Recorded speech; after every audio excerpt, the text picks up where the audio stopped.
नमस्कार दोस्तों, EP online study YouTube channel पर मैं नरेश यादव आपका हार्दिक स्वागत करता हूं। दोस्तों, हम भाजकता के नियम पर आधारित टाइप पढ़ रहे थे, जिसमें हम ऐसा एक सवाल कर चुके थे। अगला एक सवाल है कि भाग के एक प्रश्न में भाजक भागफल का 10 गुना और शेषफल का 5 गुना है। यदि शेषफल 46 है तो भाज्य क्या होगा। देखिए दोस्तों, क्या करना है आपको जो दिया हुआ है वो आप रख दीजिए। आपको भाज्य चाहिए। सवाल ये कहा है कि जो भाजक है ये भागफल का कितना गुना है, 10 गुना। नंबर 1 समीकरण। उसके बाद इसी में ये कहा गया है कि यही जो भाजक है ये भागफल का कितना गुना है, 5 गुना। नंबर 2 आपको शेषफल दिया हुआ है जो कितना है, 46। शेषफल समीकरण नंबर 2 में यहां आप शेषफल है, शेषफल का 5 गुना, तो शेषफल समीकरण नंबर 2 में है, तो यहाँ आप 46 रख दीजिए तो भाजक जो है वो निकल के आ जाएगा। भाजक क्या आएगा, देखिए यहाँ आप शेषफल के स्थान पे 46 रखोगे और गुणा 5, तो भाजक क्या आएगा, जब आप 46 को 5 से गुणा करोगे तो 6 पंजा 30, 3 बच गए, 5 चौक 20 और 3 23, कितना आ गया, 230। इस भाजक को आप समीकरण नंबर 1 में रख दीजिए। जब आप इसको समीकरण नंबर 1 में रखोगे तो आपके पास आ जाएगा भागफल। तो यहां आप रखोगे तो भाजक बराबर, भाजक का मान जो है प्राप्त हो गया, जो कितना 230 बराबर भागफल गुणा 10। 10 का जब आप भाग लगाओगे तो ये कट जाएगा, यानी भागफल क्या आ गया, 23। अब आप जानते हो कि भाज्य बराबर क्या होता है, भाज्य बराबर होता है भाजक गुणा भागफल प्लस शेषफल।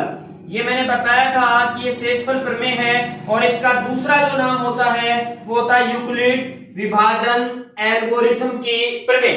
यूक्लिड विभाजन एल्गोरिथम की प्रमेय या शेषफल प्रमेय। तो यहाँ आपको जो भाज्य है वो नहीं पता, भाज्य आपको ज्ञात करना है। दोस्तों, भाजक कितना है, भाजक आया आपका 230, भागफल आया आपका ये देखिए 23, और शेषफल कितना है दोस्तों, आपको दिया हुआ है 46। जब आप 23 को 23 से गुणा करोगे तो कितना आएगा, 500 गुणा 30, और 500 गुणा 30, उसके बाद एक जीरो लगी हुई है, लगा दीजिए, प्लस 46। 5290 में जब आप 46 जोड़ोगे तो यहां आ जाएगा 5336, और यही हमारा उत्तर होगा। दोस्तों देखिए, ये जो भाज्य है ये क्या निकल के आया, 5336। दोबारा समझिए इसको। सवाल ने कहा था कि भाग का एक प्रश्न है, उसमें भाजक जो है वो भागफल का 10 गुना, तो हमने भाजक बराबर रख दिया भागफल गुणा 10। दूसरी लाइन में इसने कहा है कि भाजक जो है वो शेषफल का 5 गुना, ये शेषफल का 5 गुना। अब आपको शेषफल का मान पता है जो कितना है, 46। अब आप इस शेषफल की जगह आपने रख दिया 46 गुणा 5, तो भाजक निकल के आ गया कितना, 230। भाजक 230 निकल के आ गया। अगर आप इसको समीकरण नंबर 1 में रख देते हैं तो यहां से क्या आ जाएगा, भागफल रख दीजिए समीकरण नंबर 1 में। समीकरण नंबर 1 में जो भाजक है उसका मान आपने रख दिया 230, भागफल आपको ज्ञात करना है गुणा 10। 10 का जब आप भाग लगाओगे तो जो भागफल निकल के आया पहले दोस्तों, वो निकल के आया 23। अब आपको सारे मान मिल गए छोड़ के भाज्य को। क्या क्या मिल गया आपको, भागफल मिल गया, भाजक मिल गया, और शेषफल आपको प्रश्न में दिया हुआ था। तो अब आप यहां मान रखोगे तो भाज्य बराबर होता है भाजक, भाजक कितना 230, भागफल कितना 23, और शेषफल कितना 46। जब आप 230 को 23 से गुणा करोगे तो आएगा 5290।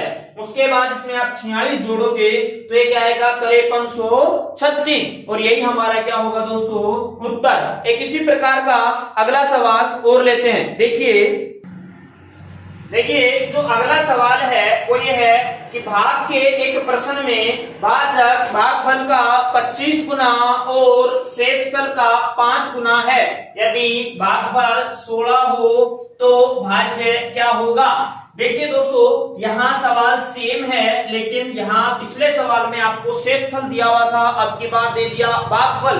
कोई चिंता करने की बात नहीं है, जो मान आपको दिए हुए हैं वो समीकरणों में रख के जाइए, जो आपको चाहिए वो प्राप्त हो जाएगा। तो देखिए दोस्तों सेम वैसा ही क्या कहा है पहली लाइन में कहा है कि जो भाजक है वो भागफल का कितना गुना है, भागफल का 25 गुना। तो आपने कर दिया भागफल गुना 25।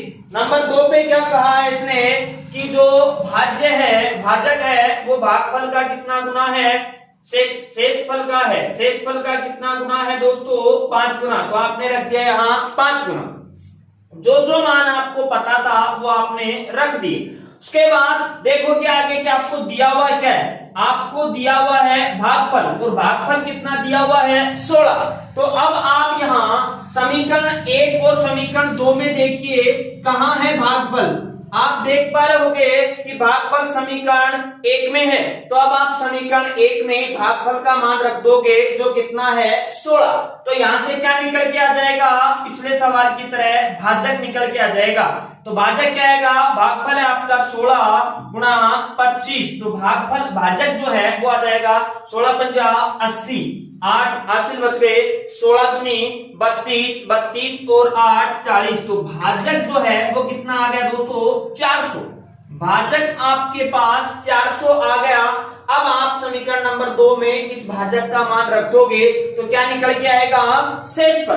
तो यहाँ भाजक के स्थान पे आप रख दोगे 400, तो शेषफल आ जाएगा दोस्तों। और शेषफल कितना आएगा देखिए गुणा 5। वही पिछले सवाल की तरह आप इस 5 का भाग लगा दोगे तो 5 अंठा 40, यानी कितना निकल के आ गया 80।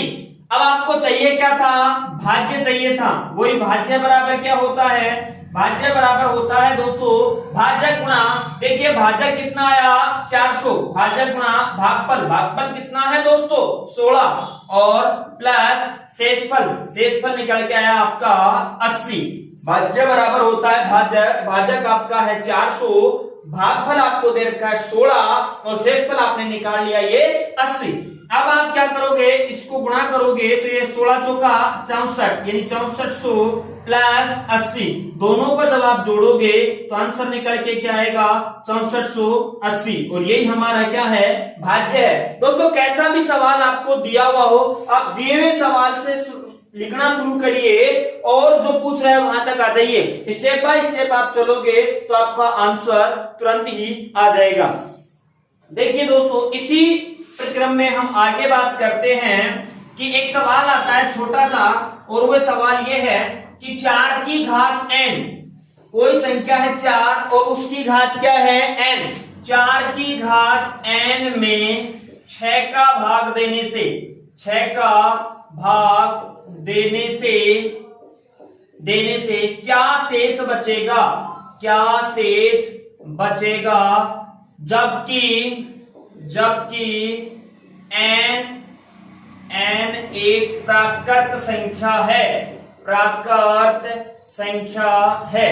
देखिए दोस्तों यहाँ सवाल ये कहा है कि 4 की घात n में 6 का भाग देने से क्या शेष बचेगा, जबकि n एक प्राकृत संख्या है। अब ये प्राकृत और पूर्ण के बारे में अगर आपको पता है तो आप इस सवाल का सही उत्तर दे पाएंगे, अन्यथा गलत देंगे। तो देखिए यहाँ प्राकृत का मतलब क्या होता है, मैंने पहले भी आपको बताया था पहली क्लास में कि प्राकृत वे संख्याएं होती हैं जो कहां से शुरू होती हैं 1 से।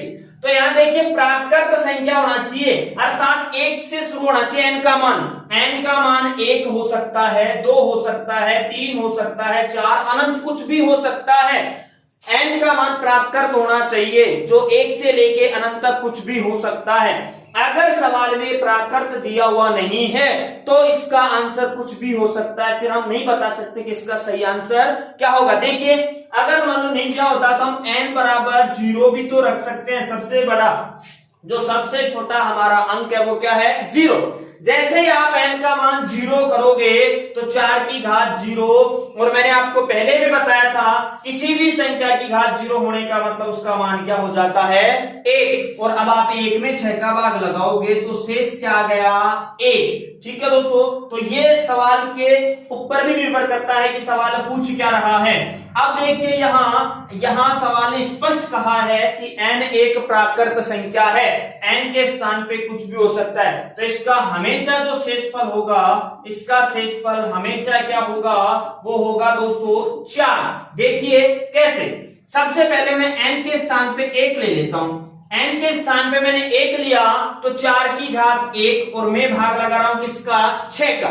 4 की घात 1 का मतलब दोस्तों 4 ही होता है, और इसमें भाग लगाया मैंने 6 का। जिस संख्या का आप भाग लगा रहे हो उससे छोटी जितनी भी संख्या है वो सारी उसका शेषफल कहलाएंगी। तो यहाँ 4 जो है वो 6 से छोटा है, इसलिए शेषफल क्या आ गया 4। अगर यहाँ 3 होता तो शेषफल 3, 2 होता तो शेषफल 2। अब यहाँ n के स्थान पे अगर मैं 2 रखता हूं, 1 रख के देख लिया, शेषफल क्या आया है आपका 4।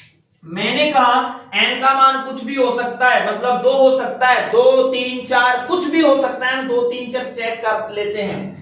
n का मान जब आप 2 रखोगे तो 4 की घात 2 बटा 6, 4 की घात 2 कितना होता है दोस्तों 16 होता है, और 16 में आप 6 का भाग लगाओगे तो 6 दूनी 12 होता है, 16 में से 12 गए, शेष क्या बचे 4, शेष बचेंगे दोस्तों 4। ऐसा ही अगर आप n के स्थान पे 3 ले लेते हो तो भी देखिए 4 की घात 3 बटा 6, 4 की घात 3 क्या होता है दोस्तों 64, और 64 बटा 6 जब आप करेंगे तो यहाँ भाग लगाएंगे 6 दाई 60, 64 में से 60 गए, कितने शेष बचे, शेष बचेगा आपका कितना 4। आप कुछ भी रख लीजिए n के स्थान पे, 1 से लेके अनंत तक कोई भी संख्या रख लीजिए, आपका जो उत्तर प्राप्त होगा वो हमेशा 4 होगा।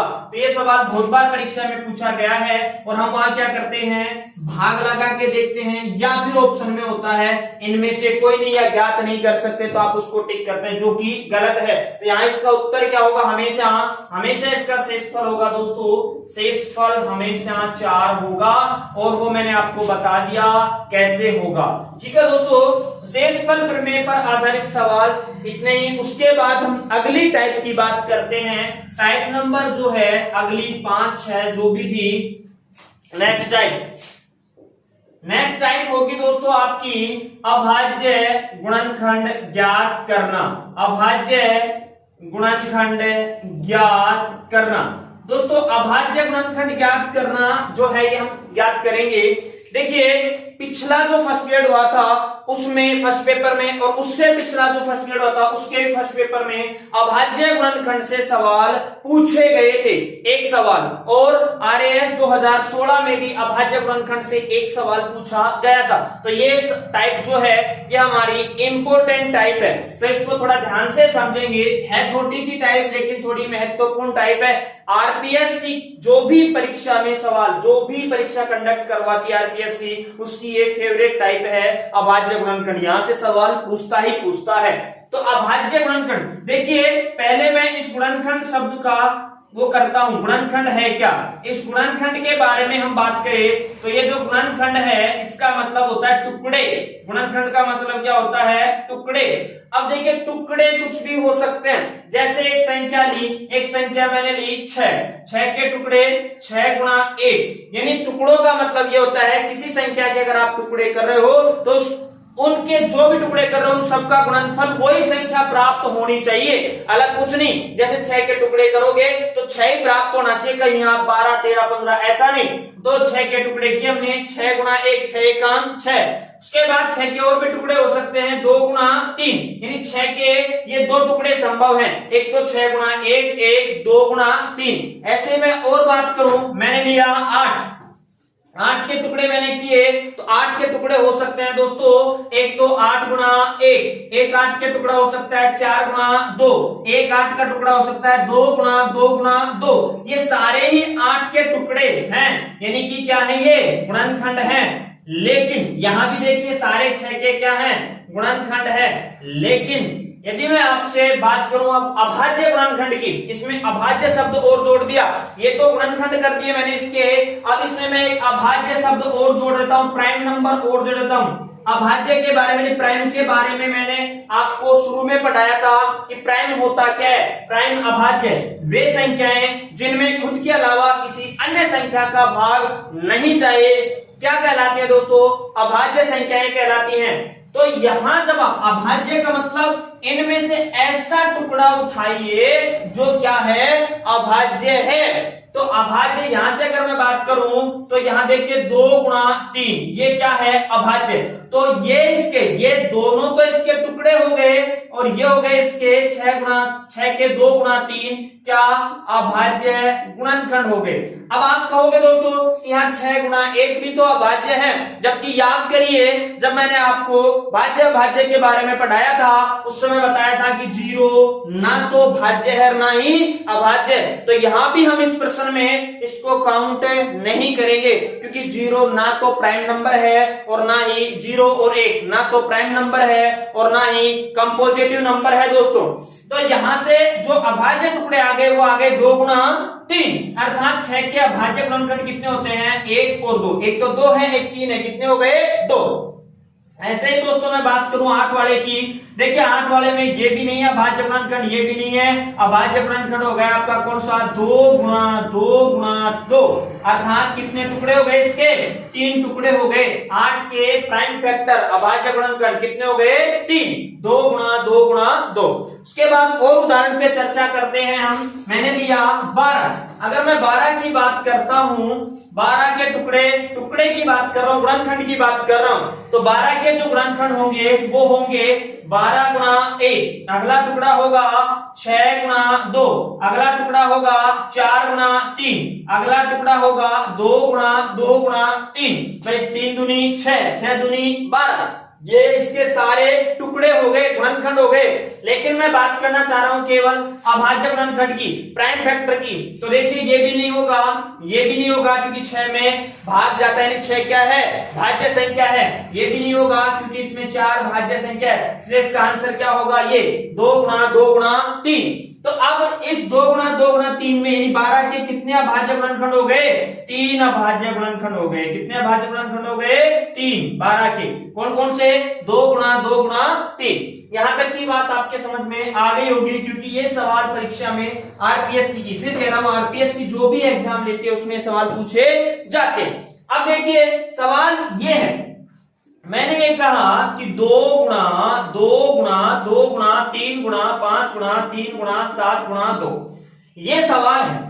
मैं इस सवाल को, इस प्रश्न को ऐसा लिख सकता हूं क्या कि 2 की घात 1 2 3 और 4, 2 की घात कितनी, 4। इसको ऐसा लिख सकता हूं क्या, 3 की घात 2। यहां देखिए 5 केवल एक बार है, 5 घात 1, और यहां 7 भी एक बार है, तो 7 की घात 1। इस इतने लंबे सवाल को मैंने ऐसा लिख दिया तो शायद किसी को कोई दिक्कत नहीं होनी चाहिए।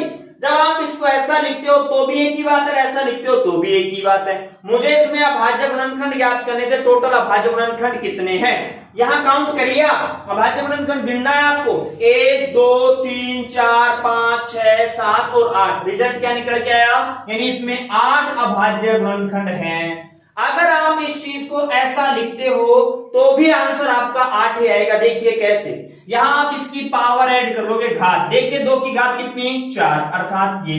यहां 3 की घात कितनी, 2, अर्थात ये। 5 घात कितनी, 1, और 7 की घात कितनी, 1। यानी इन सबको जोड़ोगे तो 4 और 2 6, 6 और 1 7, 7 और 1 8। आंसर क्या निकल के आ गया, 8। अगर आप अलग अलग लिखते हो तो भी 8 ही आ रहा है, और अगर आप एक जगह लिखते हो तो भी आंसर क्या आ रहा है, 8। तो सवाल ऐसे घात के रूप में लिखा हुआ मिलेगा आपको, परीक्षा में ऐसा लिखा हुआ नहीं मिलेगा। आगे देखिए दोस्तों, आगे बात हम करते हैं सवाल किस तरीके से एग्जाम में पूछा जाता है वो।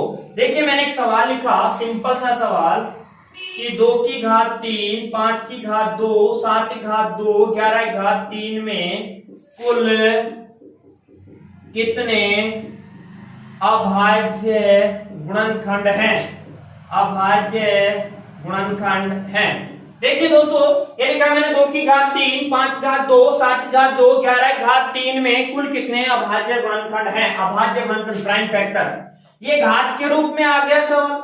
मैंने पहले ही बताया परीक्षा में घात के रूप में प्रश्न आता है, सीधा सीधा प्रश्न नहीं आता है। तो यहाँ घात के रूप में आ गया, तो यहाँ चेक करो एक बार कि यहाँ आधार, यानी आधार क्या है? यहाँ 2, यहाँ क्या है 5, यहाँ क्या है 7 और यहाँ क्या है 11। आधार को देखना पड़ेगा इसमें। आधार अगर भाज्य है तो उसका भाज्य में बदलो और उसके बाद घात गिनना, और अगर आधार अभाज्य में है तो उसको किसी में बदलने की जरूरत नहीं है। तो यहाँ आपने देखा कि आधार 2 है जो क्या है? अभाज्य। यहाँ आधार 5 है जो क्या है? अभाज्य।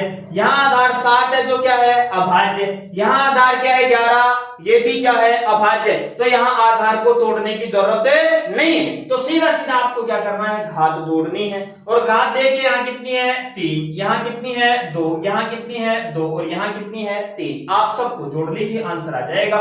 3 और 2 5, 5 और 2 7, 7 और 3 10, यानी इसमें कुल कितने अभाज्य गुणनखंड होंगे? 10 होंगे। एक सिंपल सा सवाल था कि इसमें अभाज्य गुणनखंडों की संख्या ज्ञात करनी थी। सबसे पहले आप आधार चेक करोगे।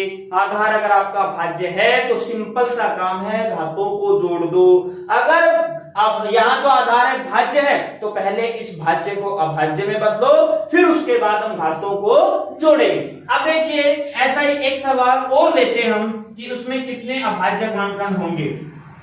अगला जो सवाल है वो ये है आपके सामने। मैंने लिखा 12 की घात 2, 13 की घात 3, 15 की घात 2 और 17 की घात 1 में कुल कितने अभाज्य गुणनखंड होंगे। सवाल क्या पूछ लिया दोस्तों कि यहाँ 12 की घात 2, 13 की घात 3, 15 की घात 2 और 17 की घात 1 में कुल कितने अभाज्य गुणनखंड होंगे, आपसे पूछ लिया। तो सबसे पहला काम क्या करोगे? आधार को चेक करोगे। आधार को चेक करोगे, यहाँ आधार क्या है? 12, और 12 हम सब जानते हैं 12 भाज्य है। तो पहले इस भाज्य को अभाज्य में बदलो, अर्थात मैं 12 को लिख सकता हूं 2 गुणा 2 गुणा 3। क्या लिख सकता हूं दोस्तों? 2 गुणा 2 गुणा 3, अर्थात 2 दूनी 4 और 4 दिया 12। अब देखिए इसकी घात कितनी थी? इसकी घात थी दोस्तों 2। अब यहाँ ये 12 ये ऐसा लिखा हुआ था, यहाँ 12 को लिख दिया ऐसा, तो घात सबकी 2 होगी। कहीं आप कोष्टक ना लगाओ। और देखिए एक मैंने लिखा 2 गुणा 2 गुणा 3 की घात 2, और इसी को अगर आप ऐसा लिख देते हो तो अब इसमें और इसमें बहुत फर्क है। क्या फर्क है? देखिए ये कोष्टक लगा दिया, इसका मतलब है ये जो घात है ये सबके साथ है। किस किस के साथ? इस 2 के साथ भी, इस 2 के साथ भी, 3 के साथ भी। और अगर आप कोष्टक नहीं लगाते हो तो अब जो ये घात है ये केवल 3 के साथ है। इन बाकी की जो घात है वो कितनी आ गई? 1 1। तो ध्यान रखना जब भी आप भाज्य को अभाज्य में तोड़ो तो कोष्टक जरूर लगाना। उसके बाद देखा आपने 13 भाज्य है, इसको ऐसा कैसा, इसमें कोई परिवर्तन नहीं। 15 भाज्य है, इसको तोड़ दो। 15 को लिख सकते हो आप 5 गुणा 3 और घात कितनी? 2। और 17 भाज्य है, अभाज्य है, इसको ऐसा कैसा लिख दिया। अब देखिए यहां मैंने अभी आपको बताया ये जो 2 है ये घात सबकी, इसकी सबकी है, अर्थात 2 की घात, यानी देखिए 2 है, 2 की घात 2 है, 2 3 की घात 2 है। टोटल घात कितनी होगी? 2 इसकी 2 इसकी 2 इसकी, टोटल हो गई 6। यहां से कितनी घात निकल के आई? 6। 2 नहीं काउंट करोगे, 2 काउंट करना होता तो यहीं से कर लेते हम, इतना रामायण करने की जरूरत नहीं। यहां से निकल के आई 6। 13 की घात कितनी? 3। 15 की घात कितनी? 15 की घात है 2 और 17 की घात कितनी? 1। यहां इसको तोड़ दे भाई, ये 15 है ये 12 है, इसको मैंने तोड़ के ऐसा लिख दिया। जोड़ोगे 6 3 9 9 2 11 11 और 1 12, यही आपका आंसर। यानी इस प्रश्न में कुल कितने अभाज्य गुणनखंड होंगे दोस्तों? 12 होंगे। देखिए इसको दोबारा समझिए कि ये जो 12 है इसको मैंने तोड़ दिया अभाज्य में, और अभाज्य में क्या तोड़ा? 2 गुणा 2 गुणा 3, ये अभाज्य बन गया। उसके बाद 13 पहले से यह भाज्य था, इसमें किसी प्रकार का कोई परिवर्तन हमने नहीं किया। बात करें 15 की, 15 भाज्य था, इसको भी मैंने तोड़ दिया और तोड़ के क्या लिख दिया? 5 गुणा 3। उसके बाद 17 में बात करें, 17 अभाज्य था, इसको मैंने कुछ नहीं लिखा। अब यहाँ देखिए जो घात 2 है ये 3 की भी है, इस 2 की भी है, इस 2 के सब की है। तो यहाँ क्या करेंगे? 2 घात इसकी 2 इसकी 2 इसकी, टोटल कितनी हो गई? 6। वो हमने यहाँ लिख दिया। यहाँ देखिए 13 की घात 3, ऐसा कैसा लिख दिया? उसके बाद 15 में यानी 5 गुणा 3 तो 2 इसकी सॉरी यहाँ गलती हो गई भी छोटी, 2 इसकी और 2 इसकी टोटल कितनी हो गई 4। और उसके बाद 17 17 की घात 1, तो इसका जो आंसर आएगा 6 3 9 9 4 13 13 और 1 14। इसका आंसर 14 होगा भाई, 12 नहीं होगा। ये हमने घात एक साथ जोड़ी। तो यहाँ देखिए 5 घात 2 और 3 घात 2 टोटल कितनी हो गई 4 और यहाँ कितनी हो गई 1। तो आंसर इसका क्या निकल के आ गया 14। ठीक है दोस्तों, बाकी की बात करेंगे हम अगली क्लास में। धन्यवाद।